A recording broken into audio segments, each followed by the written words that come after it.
simpana etni rationariv sijaka.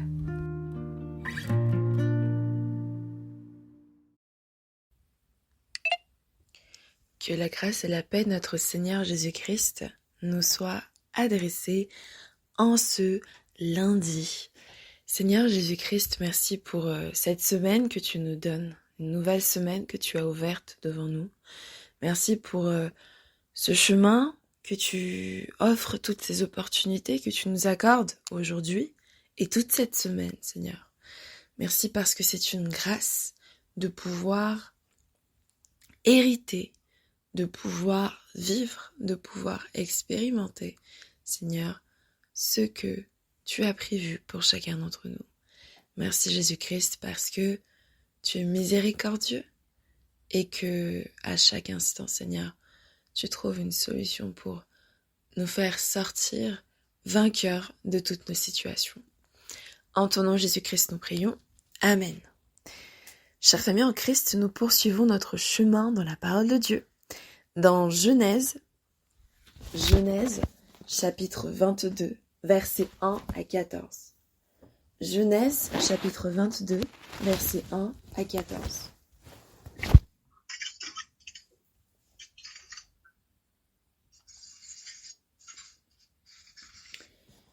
Il est écrit au nom de Jésus. Après ces choses, Dieu mit Abraham à l'épreuve et lui dit : « Abraham !» Et il répondit : « Me voici. » Dieu dit : « Prends ton fils, ton unique, celui que tu aimes, Isaac. Va-t'en au pays de Morija, et là offre-le en sacrifice en holocauste sur l'une des montagnes que je te dirai. » Abraham se leva de bon matin, sella son âne et prit avec lui les 2 serviteurs et son fils Isaac. Il fendit du bois pour l'holocauste et partit pour aller au lieu que Dieu lui avait dit. Le 3e jour, Abraham, levant les yeux, vit le lieu de loin. Et Abraham dit à ses serviteurs : « Restez ici avec l'âne, moi et le jeune homme, nous irons jusque-là pour adorer, et nous reviendrons auprès de vous. » Abraham prit le bois pour l'holocauste et le chargea sur son fils Isaac, et porta dans sa main le feu et le couteau. Et ils marchèrent tous 2 ensemble. Alors Isaac, parlant à Abraham son père, dit : « Mon père !»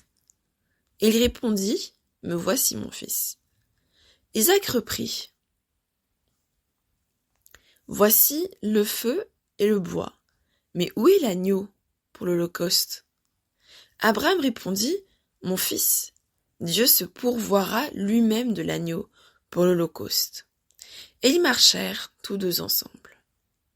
Lorsqu'ils furent arrivés au lieu que Dieu lui avait dit, Abraham y éleva un autel et rangea le bois.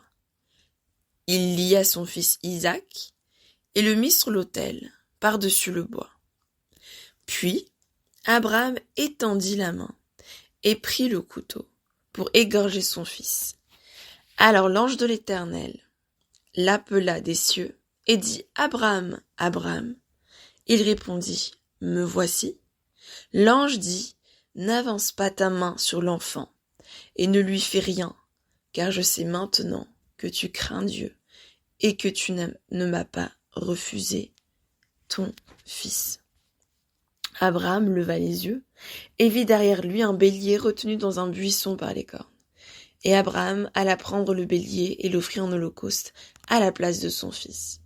Abraham donna à ce lieu le nom de Jéhovah, Jireh. C'est pourquoi l'on dit aujourd'hui : à la montagne de l'Éternel, il sera pourvu. Amen. Ce passage est un passage que nous connaissons quasiment par cœur. On sait ce que Dieu a fait dans cette montagne, ce que Dieu a prévu comme programme pour Abraham, comme épreuve pour Abraham. Et comme si on s'habituait au passage, on n'est plus surpris par la grandeur de Dieu et par le message qu'il souhaite nous partager à travers cette histoire. En effet, la parole de Dieu nous dit que Dieu a décidé de mettre à l'épreuve Abraham. Il n'a pas décidé de le tenter, il n'a pas décidé de laisser Satan agir sur la vie d'Abraham, il n'a pas laissé d'autres personnes, des êtres humains, pour mettre à l'épreuve Abraham, mais c'est Dieu lui-même qui décide « je vais mettre à l'épreuve Abraham ». Et quand Dieu met à l'épreuve Abraham, il l'appelle. Il s'adresse à lui en disant « Abraham ». Et Abraham répond tout simplement « me voici », avec une grande simplicité, assez déconcertante parce que on se dit mais il ne sait même pas ce qui va se passer, mais il répond déjà « me voici ».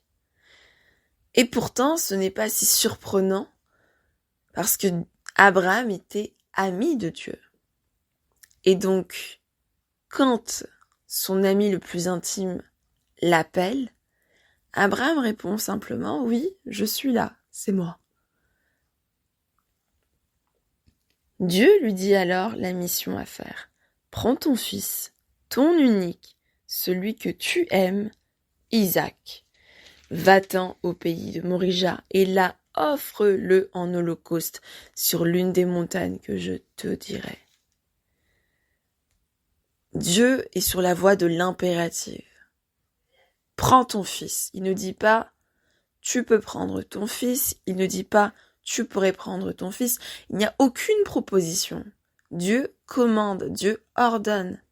Tu prends ton fils, ton unique, celui que tu aimes, Isaac.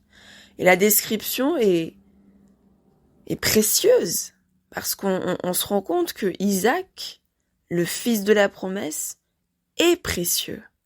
Parce que Isaac est le fils, l'unique fils, celui que Abraham aime.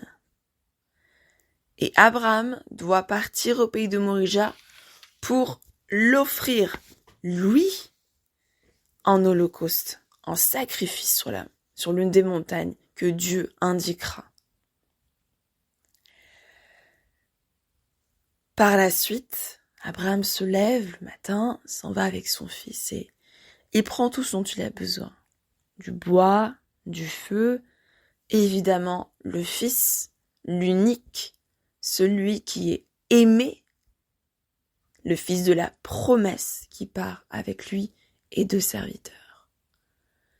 Et arrivé presque au lieu du sacrifice, la parole de Dieu ne nous indique pas que Dieu avait dit à Abraham de dire aux deux serviteurs de rester, mais parce que Abraham était intime de Dieu, il savait que les deux serviteurs ne pouvaient pas aller plus loin. Il fallait que ce ne soit que Abraham et Isaac qui partent à la montagne. Il y a une exclusivité que Dieu donne, que Dieu instaure, que Dieu communique. Et il peut arriver dans nos épreuves qu'il n'y ait que certaines personnes autour de nous qui soient au courant de l'épreuve et qui traversent l'épreuve avec nous. Cela peut être notre famille, votre mari, votre femme, vos enfants. Cela peut être une partie des personnes avec qui vous travaillez à l'église. Cela peut être simplement connu aussi de vos parents spirituels, donc personne autour de vous, mais simplement nos responsables spirituels. Et donc, dans l'épreuve, Dieu vient finalement limiter, Dieu vient créer une exclusivité. Et ici, on ne dit pas que les serviteurs n'étaient pas dignes d'entrer dans la présence de Dieu parce que ils ne seraient pas du tout venus, si c'était le cas. Simplement, Dieu voulait montrer à Abraham qu'il ne pouvait pas et qu'il n'allait pas s'appuyer sur ses serviteurs pour pouvoir trouver de la force pour pouvoir essayer de trouver une solution, une alternative au sacrifice de ce fils unique, aimé d'Abraham. Il n'y avait que Abraham, Isaac et Dieu. Dans le feu de l'épreuve, il n'était que 3. Ils marchèrent et puis, cette fois-ci, c'est le fils qui s'adresse au père et qui dit « Mon père ». Et le père répond « Me voici, mon fils ». Le père se rappelle que c'est son fils et que il n'est pas simplement dans une obéissance, juste aveugle de Dieu en disant Dieu a dit de faire ça, je vais le faire, mais il comprend l'importance de son acte. Il sait que c'est son fils qu'il va offrir en sacrifice sur l'une des montagnes. Ils arrivent, ils fabriquent l'autel, et juste avant, Isaac pose la question, le feu et le bois est là, mais où est l'agneau pour l'Holocauste? Où est-il? Et Abraham répond juste, mon fils, Dieu se pourvoira lui-même de l'agneau pour l'Holocauste. Il dit simplement, Dieu donnera cet agneau pour l'Holocauste selon son propre désir, selon son bon vouloir, selon ce qu'il veut. Et Abraham ici ne dit pas à Isaac, c'est toi qui va être l'Holocauste aujourd'hui, Isaac. Mais simplement, il dit, Dieu a décidé quelque chose et il se pourvoira, il donnera une solution, il donnera un agneau pour l'Holocauste qui lui revient. Parce que Dieu sait ce qui lui plaît. Et c'est une manière aussi pour Abraham de dire à Dieu, tu entends ce que dit Isaac, tu entends que il est en train de me poser la question, mais simplement, je remets tout à toi, à l'autel aussi. Je remets tout à toi, à l'autel pour que finalement, Dieu, tu sois celui qui soit le dernier décideur de ce que tu as prévu dès le départ. C'est ton plan, Dieu. C'est une manière pour Abraham de dire ça. C'est comme quand vous savez, vous faites face à une situation et puis y a une personne qui est responsable, par exemple, et puis vous parlez à l'autre personne, donc vous serez 3, vous parlez à l'autre personne de manière à voix haute, évidemment, mais que vous parlez en même temps pour vous adresser à l'autre personne responsable, comme pour qu'elle entende ce que vous avez à dire en disant, voilà, vous parlez fort pour être entendu par l'autre, et finalement que ça soit un message aussi pour cette personne. Et c'est un peu ce que Abraham fait. Il parle à Isaac, mais en réalité, il s'adresse à Dieu. Il dit à Dieu, mais c'est toi qui pourvoiras à l'agneau, Dieu. C'est pas à moi de pourvoir à l'agneau. Simplement, moi, j'obéis à ce que tu me dis de faire, mais je sais que tu pourvoiras à l'agneau. Et il ne dit pas, tu pourvoiras à mon fils. Tu feras en sorte que ce sera mon fils qui soit sur l'autel. Simplement, il dit à l'agneau. Ils arrivent, ils établissent l'autel, des pierres mis en tas pour que l'animal puisse être posé dessus. Et là, Abraham lie son fils, il l'attache et il s'apprête à l'égorger en levant son couteau. Et à ce moment-là, la parole de Dieu ne rapporte aucune discussion entre Abraham et Isaac. Aucun échange. C'est juste des actions, une exécution du plan de Dieu. Ils sont arrivés au lieu que Dieu avait dit.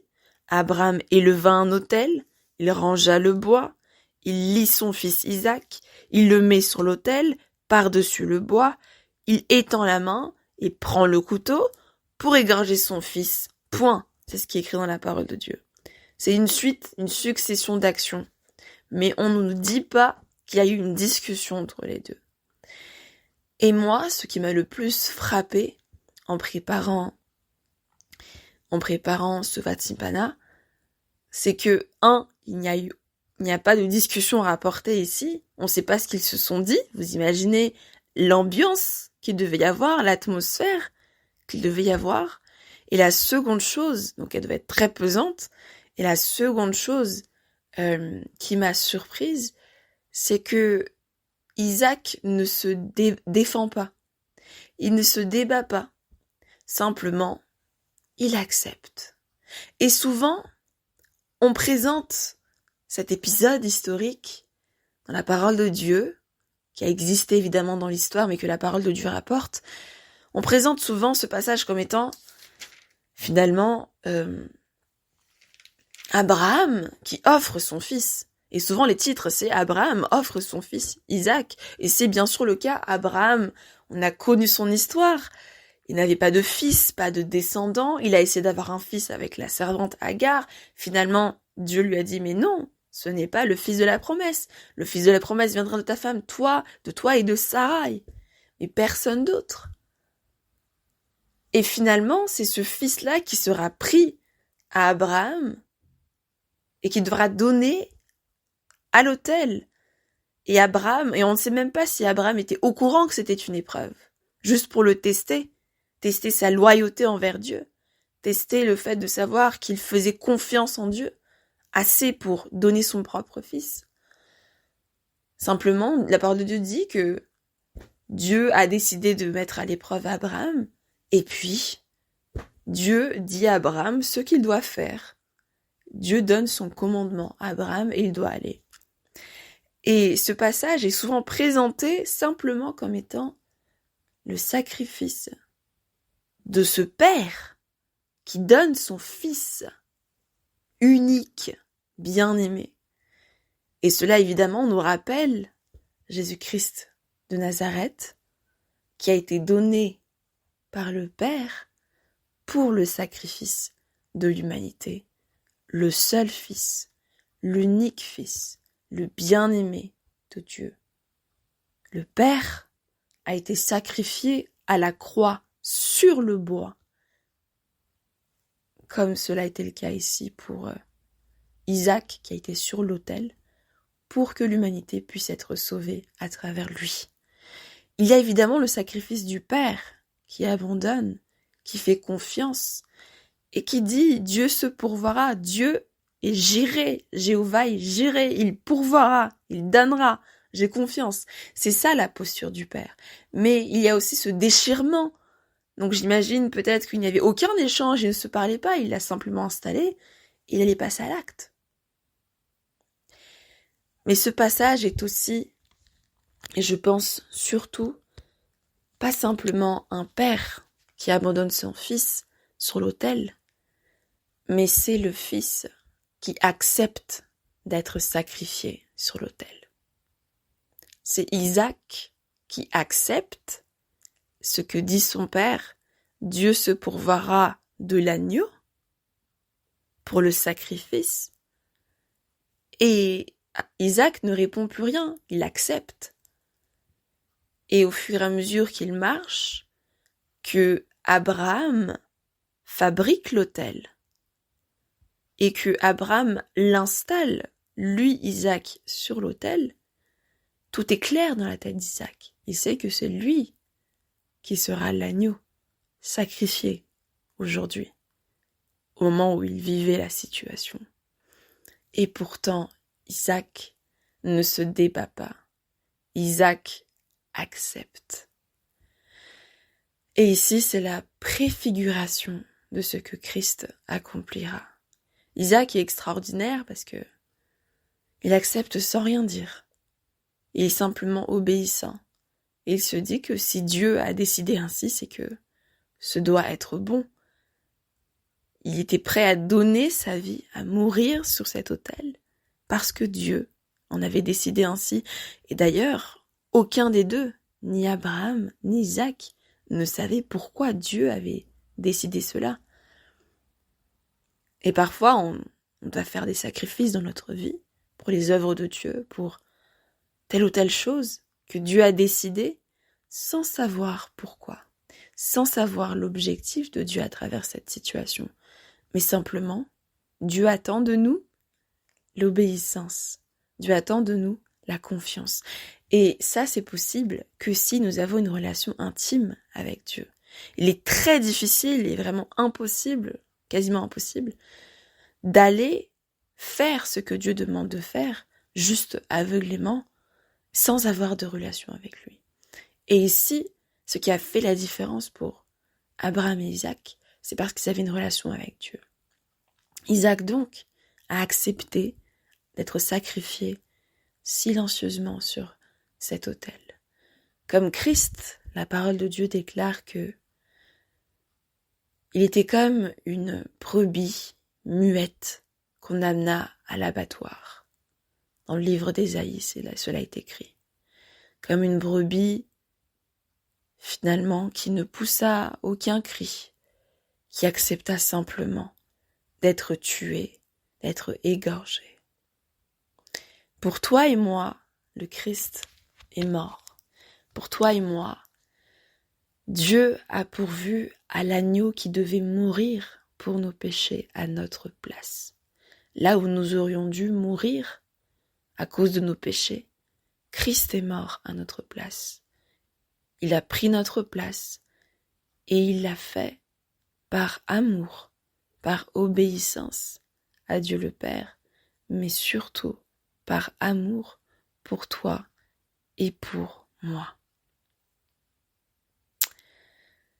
Seigneur Jésus-Christ, aujourd'hui tu nous enseignes et nous indiques que tu es Jéhovah Jireh, celui qui vient pourvoir dans nos situations. Et ce n'est pas simplement quelque chose de physique, matériel, mais c'est quelque chose surtout de spirituel. Et ici, c'est frappant, Seigneur, à quel point Isaac accepte. Isaac dit oui, d'être sacrifié. Souvent, on se positionne juste de la position, de la vision du père d'Abraham en se disant « ça a dû être extrêmement difficile d'abandonner son fils sur l'autel et d'être soi-même celui qui allait l'égorger. » Mais qu'en est-il du fils, celui qui a accepté d'être lui égorgé, d'être lui sacrifié pour, il ne sait même pas pour quelle raison. À la fin, Seigneur, Abraham est sorti vainqueur de son épreuve. L'ange de l'Éternel dit simplement que je sais aujourd'hui que tu aimes Dieu. Cela veut dire que il a été jugé digne de l'amour pour Dieu, digne et sorti vainqueur de cette épreuve. Mais souvent on oublie, qu'en est-il du Fils? Isaac, Seigneur, nous rappelle ton sacrifice, Jésus-Christ. Mort à la croix. Silencieusement, tu as accepté de porter ta croix. Sur le chemin de la croix, tu l'as prise. Tu as été battu. Tu as été torturé. Et pourtant, tu as accepté la sentence et la décision du Père par amour pour nous. Qu'on ait davantage, Seigneur, conscience de ce sacrifice et du silence que tu as fait devant Dieu le Père en acceptant d'être sacrifié. Et simplement, à la fin, tu t'adresses à Dieu, le Père, en disant « Père, Père, pourquoi m'as-tu abandonné ?» Simplement, pas plus. Tu n'es pas descendu de la croix avec force, tu ne t'es pas débattu, mais tu as simplement accepté. Seigneur Jésus-Christ, quel amour sincère et grandiose, Seigneur. Que cet amour-là puisse être ancré, inscrit dans nos cœurs, et que dès aujourd'hui, Seigneur, nous puissions nous rendre compte du sacrifice que tu as fait à la croix, sur l'autel de Dieu le Père, qu'il avait levé la main et enlevé sa main et permis que les fils de ce monde puissent prendre finalement le pouvoir sur toi, simplement parce que tu as baissé ta garde exprès, volontairement, pour être tué et sacrifié à notre place. Merci Seigneur parce que ton amour et ta bonté Seigneur sont historiques et mémorables et ont changé la face de l'histoire, ont changé Seigneur notre destinée. Entendons-nous prions. Alléluia. Amen.